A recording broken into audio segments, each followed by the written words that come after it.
आता जर इथं बसलेल्या कोण्या बी व्यक्तीने हात वरी करावं, मला पंढरपूरला जायला पैसे नाहीत, एका महिन्याच्या वाऱ्यापुरते जर त्याला पैसे नाही जमा झाले तर मरुस्तर कीर्तन करायचं नाही.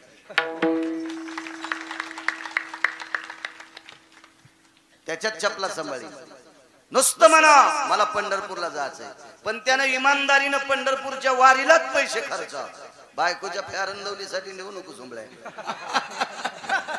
तुम्हाला एक सांगू का, परमार्थात जे आहे ना नालायकपणा केला का त्याला बरोबर टोले हाणता येते बसायच्या जागेवर. बसूच देत नाही त्या भडव्याला महिना महिना खाली. विठाला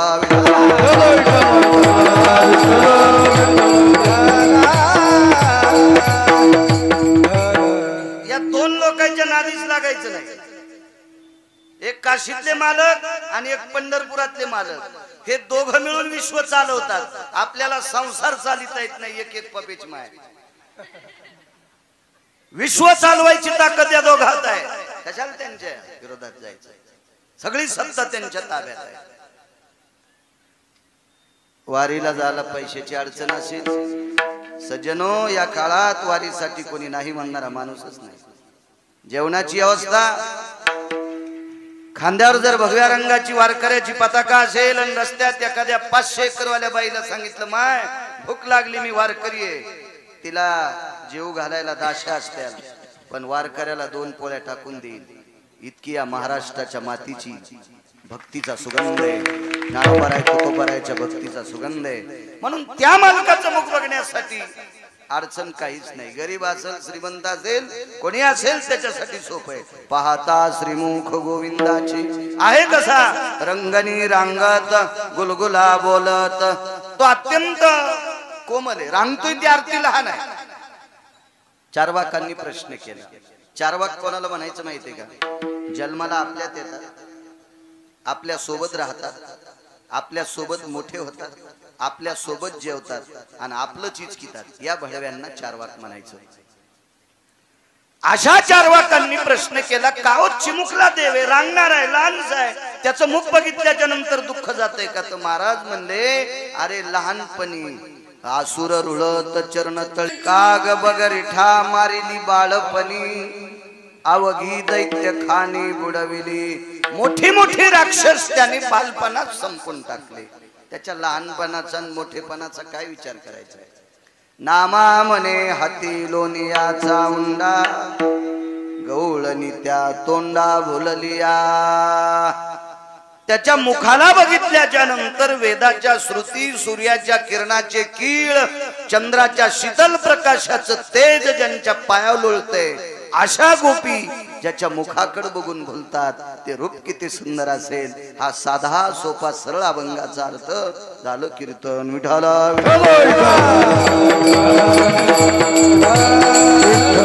मोठ्या श्रद्धेने, मोठ्या असीम प्रयत्नाने, श्रद्धायुक्त अंतकरणाने ओतप्रोत भरलेला भाव या प्रेम भरीत रसयुक्त अंतकरणाने चालत असलेला हा महाशिवरात्री महोत्सव आहे, उत्सव आहे. वारकरी संप्रदायामध्ये भगवान शिवजींचं फार मोठं काम आहे. नागरे महाराज तुम्हाला भजन करता येईल बुवा, तुम्हाला पकवाद वाजिता येतो, गिरगावचा बाळू कीर्तन करतोय, ही आपल्या बापाची जागिरी नाही, ही जागिरी इथं बसलेल्या बोरेश्वर मालकाची आहे. एक जण म्हणतो आमच्या 3 पिढ्या वारकरी होतो. मग हाणतो का आम्हाला? अरे वारकरी परंपरा कोणी रुजवली त्यांचं नाव घे ना तू. या वारकरी संप्रदायाचे आद्य प्रवर्तक शिरोमणी कोण असतील तर काशीतले मालक बोरेश्वर आहेत. हे गिरगावच्या बाळून नाही सांगायचं, पैठणच्या मालकांनी सांगायचं. एका जनार्दनी वैष्णव शिरोमणी महादेव. महाराज आपल्यावर उपकार आहेत शंकराचे. नागरे व आपल्यावर उपकार आहेत म्हणून आपण परमार्थात पडलो. या वारकरी संप्रदायाची स्थापना शिवजींनी केली. दुसरा मुद्दा सांगू. बसून कीर्तन करणारे 9 लोक होते. बसून कीर्तन करणारे 9. आता याला बसून कीर्तन म्हणता येणार नाही. माझ्या हाडाचा आजार आहे म्हणून बसलोय, पण हे उभं राहून परंपरा आहे. पण बसून कीर्तन करण्याच्या परंपरा 9 होत्या, त्याचे 9 लोक होते, त्याच्यात 1 नंबर शुकाचार्य. अधिष्ठितम लोकत्रय भयो नामने कथा प्रसंगो ब्रह्मवेत्ता वयस्थितायाम शुकानुवाद परिचिन्नयो. हे 9 लोकातले पहिले कीर्तनकार. आणि उभं राहून कीर्तनाची जी परंपरा आहे ती परंपरा संत शिरोमणी नामदेवरायांची आहे. आणि त्या परंपरेला शिक्कामोर्तब केलं ते भगवान शिवशंकराने. तुम्हाला मला कोणालाही कीर्तन करू देत नव्हते. नामदेवरांना सुद्धा कीर्तन करण्याची परमिशन नव्हती, पण ती परमिशन भगवान शिवशंकरानं दिली. तिथून पुढे तुम्हा आम्हाला कीर्तन करता येते. हे अनन्य साधारण महत्व वारकरी संप्रदायात माझ्या शिवजींचं आहे. विडाला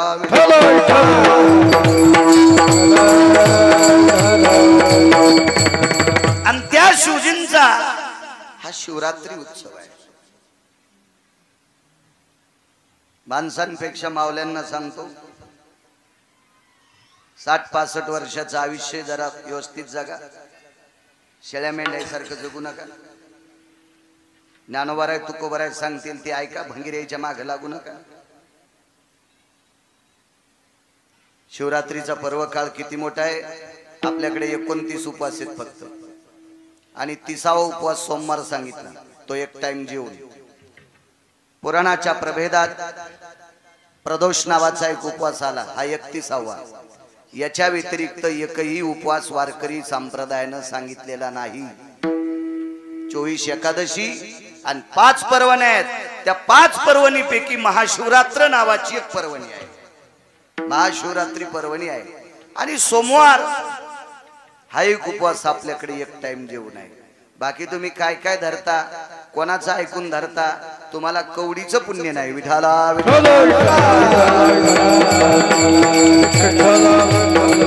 उलट सांगू का तुम्हाला, या महाराष्ट्राच्या मातीतल्या बायका व्यसनी नाहीत. व्यसनी जास्त नालायकाची संख्या पुरुषात आहे. तरी पण पुरुषांपेक्षा बायका जास्त आजारी पडतात. याचं एकमेव कारण आहे, ज्ञानोबाराय तुकोबारायनी जे उपवास सांगितले नाही ते तुम्ही धरतात. याच्या करता तुमचं हिमोग्लोबिन कमी होत आहे. विढाला विढाला या 29 उपवासापैकी महाशिवरात्री एक पर्वणी आहे. आणि अशा पर्वणीचं औचित्य साधून माझ्या ज्ञानोबाराय तुकोबारायच्या नामाची पताका या पवित्र अधिष्ठानावर रोवल्या गेली. आदरणीय आमचे हरिओम बाबा, नम्र स्वभावाचा साधू, मार्मिक तात्विक सात्विक सदाचारी पुण्यशील, वारकऱ्यांच्या पुढे वाकणारी माणसं मी मोजकी पाहिली. खर तर वारकरी संप्रदायाची आचारसंहिता आहे, पंढरीच्या लोका नाही अभिमान, पाया पडे जन एकमेका. पाकिट घेऊन सुद्धा काही भडवे वारकऱ्यांच्या पुढे वाकत नाहीत. असे मी बरेच पाहिले. भीती वाटतच नाही. भीती वाटल्यावर फक्त तुम्ही कीर्तन घेणार नाही, तुम्हाला 30 गाव, पठ्ठ्याला 36 गाव, बारीकसा पाईप द्यालाय पंढरपुरातल्या मालकानं. भांगाऱ्याच्या आणि हराम खोरायच्या अंडरवेली धुणार नाही. विडाला विडाला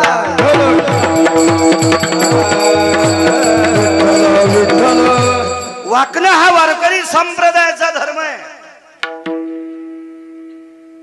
एखाद्या वेळेस शिक्षण किती असेल हरिओम बाबाचं मला काय माहित नाही, पण हजारो कीर्तनकाराचे एकटेच वाकत आहेत. एकटेच आमच्यासारखे हजारो कीर्तनकार जेवढं वागतात त्यांच्यापेक्षा जास्त एकटेच या प्रांतात आदरणीय हरिओम बाबा वागतात. काय नम्रता, काय सात्विकता.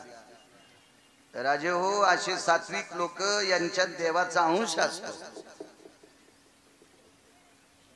मी नाही कोणाला सांभाळणार आणि गरज नाही कोणाला सांभाळायची, पण इतकी सात्विक सदाचारी पुण्यशील लोक देव अंश असते. यांच्यात कुठेतरी देवाचा एक अंश असतो, संचार असतो.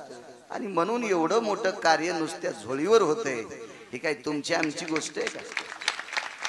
एक कीर्तनाचे पाकिट गिरगावचा बाळू महाराष्ट्रातून आणत असेल, झोळी केल्यावर लोक त्याच्यात गावऱ्या पण नाही टाकायची. माणसानं स्पष्ट बोललं पाहिजे. कीर्तनाचे पाकिट देतील बाळूला, पण झोळी फिरल्यावर म्हणतील आता याच्या जवळ चढ जळालं का. रवणेकराचं होईल, पण झोळीमध्ये प्रत्यक्ष अन्नपूर्णेचं, सरस्वतीचं, लक्ष्मीचं वास्तव्य असेल तर या महात्म्याच्या झोळीत आहे. म्हणून लाखानं समाजीत येऊन जेवण करतोय. ही झोळी म्हणजे प्रत्यक्ष भगवान शिवशंकराची आहे. जलाराम बाबा नावाची एक व्यक्ती होती चावऱ्यांना, फार मोठी व्यक्ती. त्या व्यक्तीचं गाव आहे वीरपूर नावाचं गाव आहे गुजरात मध्ये, गुजरात राज्यात वीरपूर नावाचं गाव आहे. मी एका यात्रेच्या प्रसंगानं 7-8 दिवसाकरता गेलतो. मी बघत आलो ते प्रांत पाहिला, त्यांचा इतिहास ऐकला. माझ्या भगवान शिवशंकराच्या कानात एका देवानं सांगितलं, एक जलाराम नावाचा साधू आहे, संत आहे, प्रापंचिक आहे, संसारिक आहे, मुलं बाळ असलेला व्यक्ती आहे, त्याची परीक्षा बघावं लागते. भगवान शिवजीनं एक सामान्य महात्म्याचं रूप धरलं, अंगावर भगवी वस्त्र परिधान केली आणि जलाराम बाबाच्या दारात अलग ठोकली. महात्मा चरणावर लोळत आला. विचारलं, काय देऊ? विच्छा भोजन होणार. काय पाहिजे विच्छा भोजनात? आमका आमका पदार्थ. जेवायला बसले, पाणी फिरिलं, देव घास घेईन. भगवान शिवजी होते. झोळीत ताकद किती मोठी आहे सांगतो, मग अभंगावर येतो. जलाराम बाबांनी सांगितलं, स्वामीजी जेवण सुरू करा. दक्षिणा लागते म्हणे जेवणाला. पात्राखाली दक्षिणा लावित होते पहिले. काय देऊ? फक्त संकल्प सोडा, जेवण झाल्यावर मी मागल ते द्या. द्याला संकल्प सोडून बाबा. संकल्प सुटल्या गेला, जेवण आटपलं आणि जेवण झाल्यावर जलाराम बाबांना सांगितलं, काय देऊ? तुझी बायको देऊन टाक.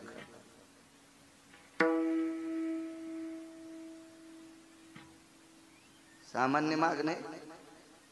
काय वाटलं तुमच्या काळजात शब्द ऐकल्यावर? डोळे रडत नव्हते त्या साधूचे, अंतःकरण रडत होत. कारण बायको दान करण्याचा अधिकार पतीला नसतो. बाईने विचारलं, मालक खिन्न चेहरा आहे, आपल्याकडे साधू आलाय. बाईने ओळखलं, या साधूच्या चेहऱ्याकडे, सूर्याकडे बघितल्याच्या नंतर सूर्याचं तेज पिक पडतंय, इतका साधू तेजस्वी. आणि तुम्ही खिन्न का झालाय? लक्ष्मी, जेवणाच्या दक्षिणेत त्या साधून तुला मागितलंय, जाते मी साधू सोबत. कोर पातळ नेसलं, साधूच्या चरणावर प्रणाम केला, सांगितलं, चला महाराज, मी आजपासून तुमची. साधू पुढे जलाराम बाबाच्या धर्मपत्नी मागे. गावाच्या बाहेर शिव ओलांडली, शिवेच्या जवळ आले. साधून झोळी आणि दंडा खाली टेकला. झोळी होती काखात आणि दंडा खाली टेकला. दंड आणि झोळी. आणि शिवजीने आपलं रूप प्रगट केलं आणि दोन्ही हात छातीवर ठेवले. हे नम्रतेचं लक्षण आहे. नम्रतेचं लक्षण आहे. दोन्ही हात छातीवर टेकले, नम्रतेचं लक्षण. आपल्याकडे 28 प्रकारची नम्रता सांगितली. तुम्हाला कोणती कोणती पाठ आहे देव जाणी. किती महाराज फुकल्यावर सुधरतान तेही देव जाणी. कारण हा तुमचा दोष नाही. आमची लोक कुराण वाचून कीर्तन करत नाहीत, हे आमच्या लोकांचा दोष आहे. विडाला विडाला. प्रत्येक जीवाया हितेशी नम्र भावेषु जायते. पशु पक्ष्यांना सुद्धा नम्रता सांगितली. युद्धामध्ये आपल्या हातातलं जर शस्त्र संपलं असेल तर पुढच्यानं आपल्याला मारू नये याच्याकरता हात वरी करायचे, पुढच्यानं समजायचा निशस्त्र आहे. नम्रतेचं लक्षण.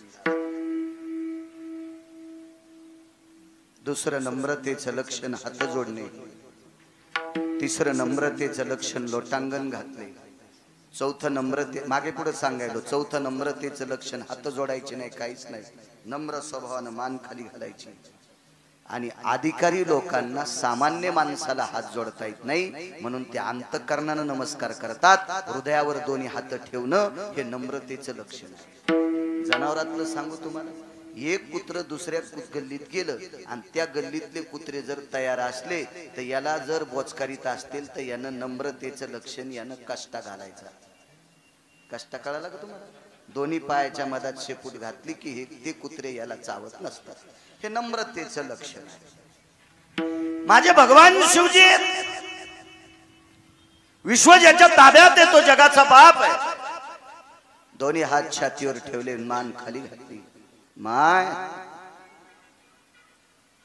मी तुझ्या मालकाची परीक्षा बघण्यासाठी आलो. ही झोळी आणि दंड घेऊन जाय. मुठभर पीठ होतं त्या झोळीत आणि त्या काळात शिवजीने आशीर्वाद दिला, चंद्र सूर्य तोपर्यंत त्या झोळीतलं पीठ संपणार नाही. वीरपूर नावाचं गाव आहे, पावतीचं बुक नाही, काय नाही, काय नाही, काय नाही. आम्ही ज्या वेळेला दर्शनाला गेलो त्यावेळेला 400 तुपाच्या डब्याचा ट्रक आलता. त्याला विचारलं कोणी पाठीला, ते म्हणला माफ करा बाबा, मला फक्त भाड्याची पावती दिली, माझं भाडं देऊन टाकलंय आणि एक सांगितले की हे ट्रक 400 डब्याचा तुपाचा 15-15 किलोचे 400 डब्बे जलाराम बाबाच्या आश्रमावर वीरपूरला नेऊन द्या. कोणी दिलेत, काय दिलेत काहीच माहित नाही. ही निष्ठावंत देवावर भाव ठेवणाऱ्या व्यक्तीच्या झोळीत इतकी ताकद असती आणि ती ताकद या महात्म्याच्या झोळीत आहे. एखाद्या वेळेस एवढा मोठा सप्ताह करायला या महात्म्याला रोड सुद्धा सोडायची गरज नाही, रोड वलंडायची गरज नाही, इतकी कृपा आहे. किती बोरेश्वराची झोळी आहे. विठाला विठाला.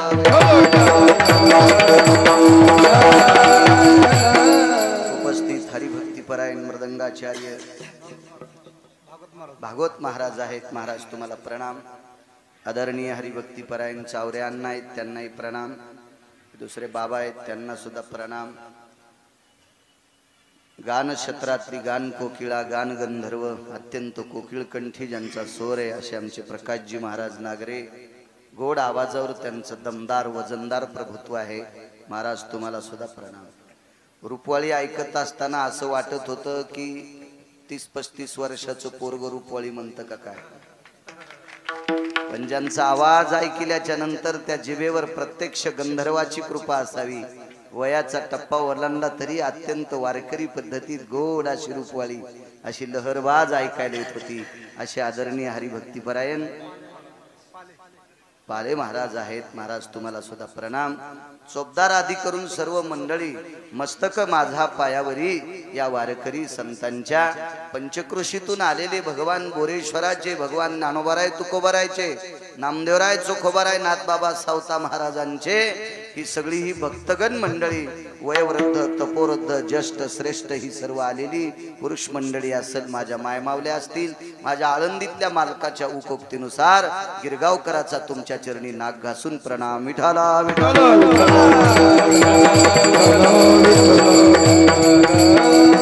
दुःखाची निवृत्ती, सुखाचे ते सुख. त्या भगवंताचं मुख बघितलं की दुःख जात आहे, असा पुरावा नामदेवरायांचा आहे. असं काय असेल त्या मुखामध्ये, काय असेल तुम्ही अजूनही लक्षात घ्या. साक्षी पुरावा गाफील माणसाचा चालत नाही. याच्या पलीकडे सांगू का, निर्लज्ज माणसानं किती वजनात बोलू द्या त्याची हवाच जाते. निर्लज्ज, पांचट, दुराचारी, दलबदलू, इकडं तिकडं तोंड खोपशिणारा, किती त्यानं तानू तानू बोलू द्या, हवाच निघून जाते त्याची, हवाच.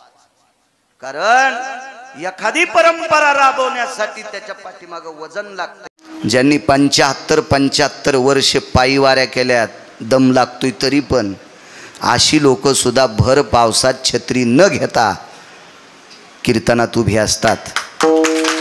ती वारकरी संप्रदायाची परंपरा आहे. अलीकड मोकार टेकन चौघीत लुगडं एक झालं. अलीकड मी कोणाच्या पुढे बसल्यावर मी लहान होईल असं नसतं रे सुंबळ्या. विठाला विठाला. आणि मी माझ्या अभंगावर येतो. काल्याचा शेवटी अभंग होईल. आणि मग प्रसाद वाटला जाईल. पण तोपर्यंत पुण्यतिथीच्या दिवशी ज्या संतांची पुण्यतिथी असेल त्याच्यावर बोलायचं असतं. एखाद्याला शंका येत असेल तर त्याचं उत्तर मांडतो, कारण बरेच लोकांना काड्या करायचा नाद असतो. आणि काय होतंय, काड्या बिनाकली असतात पण दांडात पडल्यावर ऊस कोरडा आणि एरंड भिजत येतं. ते दांड फुटतून मग जिजा, आणि ते दांड फुटलं की उसाला पाणी जात नाही, ते वड्यातच पाणी जातं. काढायला साधं समजायचं नाही. म्हणून जुनी माणसं म्हणायचे धसकटाल कसपट समजायचं नाही, ते पायात घुसल्यावर कळतं, ऑपरेशन करून काढावं लागतं ना. अशी काही काड्या करणारही माणसं असतात की संतांच्या पुण्यतिथीच्या दिवशी देवापेक्षा संत मोठे असतात. याचा एक पुरावा सांगतो. काशीतले मालक आणि पंढरीतले मालक एका वारकऱ्याच्या घरी आले. कारण देव हा भंगिऱ्याच्या घरी येत नसतो. देव येण्यासाठी त्याची साधना लागती. कृष्णा बुवा, कैलास बुवा, साधना लागती. तसा देव येत नाही. नाना साधनाच्या केल्या खटापटा, जपी तपी योग सिद्ध अनुरागी, नखाच्या चुंबळी झाल्या बुवा, जटा 20 फूट लांबल्या तरी त्याच्या स्वप्नात देव नाही. काही काही गंध उगाळू उगाळू पार किलू किलू गंध लावले तरी देव त्याच्या स्वप्नात नाही. साधना असती महाराज. तो आम्हापाशी मागे पुढे, वारकऱ्यांच्या मागे पुढे आहे. अशा एका वारकऱ्याकडे काशीतले मालक भगवान देवादिदेव शिवशंकर आले आणि पंढरीतले मालक जगाचा बाप आले. आणि ते दोघं असे पाटावर बसलेले आहेत. पंढरीतले मालक, काशीतले मालक. तो वारकरी पाद्यपूजा करतो. आणि पाद्यपूजा करत असताना तिथं ज्ञानोबाराय तुकोबाराय आले. देवाची पूजा चालू होती. पूजा राहिली होती. भोजेकर महाराज पूजा राहिली होती. ज्ञानोबाराय तुकोबाराय आल्याच्या नंतर काशीतले मालक आणि पंढरीतले मालक मनानच उठले. मनानच. आणि त्यांनी यजमानाला सांगितलं, बापू ह्या दोघाही पुढे आमची पूजा करू नकोस, यांची करा. देव सारावे संत पूजावे आरते नैवम गिरगाव कर लिखितम. देवाला बाजूला सरकायचं, संतांची पूजा करायची, इतकं अनन्य साधारण महत्व या साध्वी संतात आहे. या साध्वी मावल्यांत आहे. म्हणून आजच्या पुण्यतिथीला संतपर बोलावं. विठाला विठाला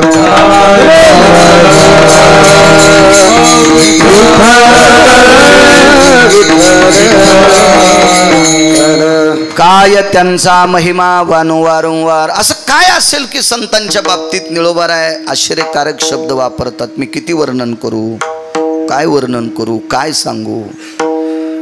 महाराज एके ठिकाणी देहूतले मालक सुद्धा म्हणतात, काय श्री जगद्गुरु तुकोबाराय माझे देहूतले मालक नमूद करतात की संतांचा महिमा वर्णन करत असताना माझी वाणी सुद्धा अपुरी पडते. याच्याकरता मी त्यांच्या पायावर डोकं ठेवणं, दर्शन घेणं उचित मानतो. तुकोबाराय काय गिरगावचा बाळा पिठला हटणारे. जिथं तुकोबाराय या संतांच्या चरणावर डोकं ठेवतात तिथं मी काय सांगणार आहे. जिथं निळोबाराय म्हणतात मी काय वर्णन करू, त्यार्थी मी काय सांगणार आहे.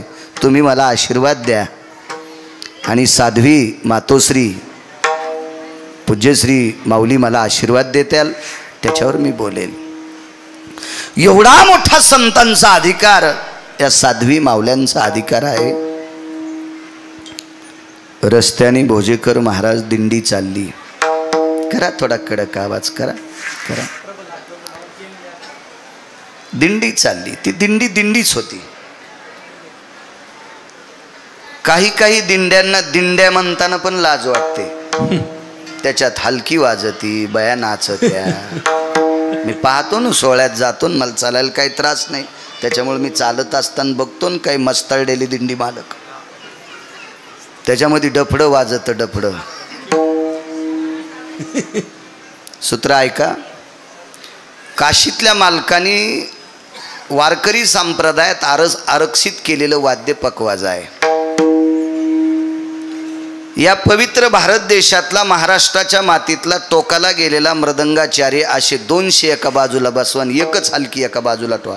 200 पकवादाची माती करते ती. म्हणून संप्रदायात तिला मान्यता नाही.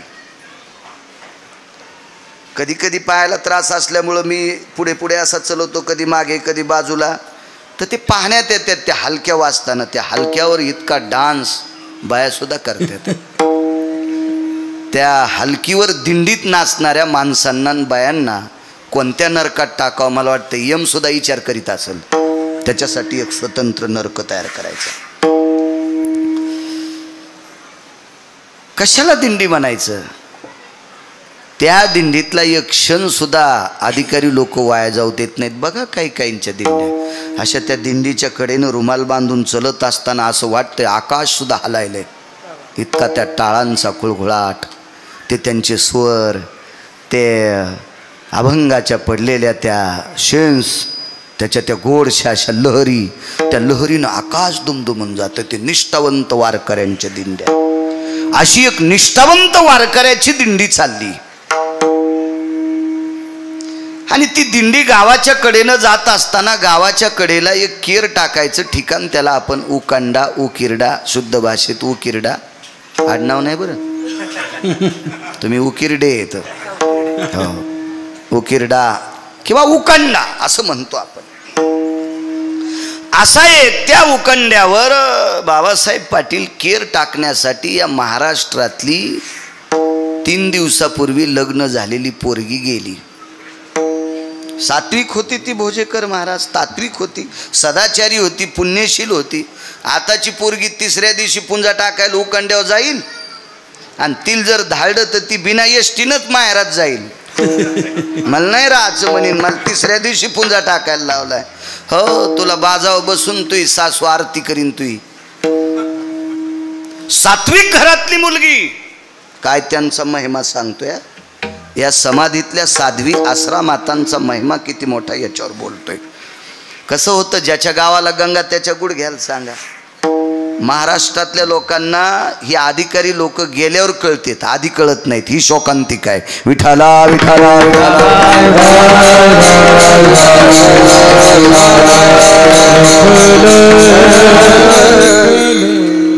त्या दिवशी त्यांच्याकडे सत्यनारायणाची पूजा होती. आदल्या दिवशी दिवसभर परिसरातल्या देवदेवता, कुलदेवता, स्थापित देवता असतात ना गावाच्या कडेला, या सर्व देवतेची, ग्रामदेवता सगळ्यांची दर्शनं घेतली. आणि दुसऱ्या दिवशी आपल्या भारतीय संस्कृतीनुसार, आपल्या वैदिक संस्कृतीमध्ये सत्यनारायणाची पूजा करत असतात. ती पूजा आटपली. काय भावकीतली 10, 5, 100, 200 माणसं जेवली असतील. जुना काळ आहे तो, फार जुना काळ. तेवढी माणसं जेवली, सगळ्यांची पात्र उचलली, एका टोपल्यात टाकली, त्याच्या 2-3 खेपा उकिरड्यावर केल्या, अंगण झाडलं. 3, 3:30, 4 वाजता. त्यावेळेला उन्हाळ्याचे दिवस होती. घरात अशी बाकीची सगळी आराम करत होती. जोडणी असेल, माळदाचं घर असेल. आणि ती 3, 3:30, 4 वाजता तिनं शेवटचा कचरा टोपल्यात भरला आणि ते उकंड्यावर टाकायला गेली. तेवढ्या अवकाशात समोरून दिंडी जात होती. जय जय रामकृष्ण हरी, जय जय रामकृष्ण हरी, जय जय रामकृष्ण हरी. दिंडी चालली. महाराज ज्या घरामध्ये बाळकडू पाजलेलं आहे त्या घरातली कन्या होती ती. तिनं मागचा पुढचा कसल्याही प्रकारचा एका तिळाचा विचार न करता टोपलं उकंड्यातच ठेवलं आणि ती तशीच दिंडीत गेली. नवीन लग्न झालेलं, गळ्यात 5-10 तोळे दागिने, मोठ्या घरची होती ती. मायरही श्रीमंत, सासरही श्रीमंत. 5-10 तोळे तशा काळात दागिने गळ्यामध्ये. सुंदरशी कपाळावर कुंकवाची चिरी, डोक्यावर पदर घेतला होता. तिच्या साडीला होता ना पदर, होता तिच्या साडीला, म्हणून तिनं डोक्यावर घेतलेला होता तो पदर. आणि अशी भारतीय संस्कृतीतली गजगामिनी म्हणायचं तिला, गजगामिनी. अशा वैभवात ती चालत होती. वैभवात वैभवात. बाकीच्या बायका पाहत होत्या. एका बाईने विचारलं, कोण नाही वा, मोठ्या घरची बाई, आपण कशाला विचारायचं. माणसं आदरयुक्त भीती ठेवत होते. आदरयुक्त भीती. आदरयुक्त भीती कशाला म्हणायचं. मालकाच्या समोर बिडी वडायची नाही, बिड्या सोडीत नाही, पण मालकाच्या पुढे वडीत नाही.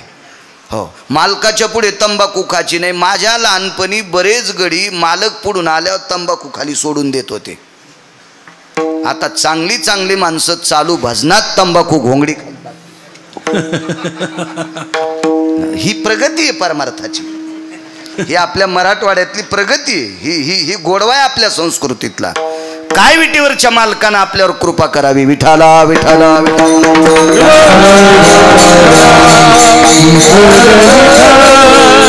पूर्ण दिवस गेले. परत आली.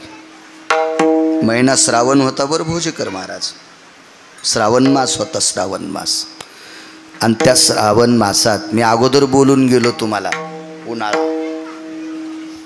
पण माफी मागतोय, महिना श्रावणातला होता. दिंडीच्या बाबतीत चौकशी आतापर्यंत मला त्याची माहिती मिळाली नाही, त्याच्याकरता सांगणार नाही. जे गोष्ट माहीत नाही का, बिना बुडाचं टोपलं कवरक हालत असतं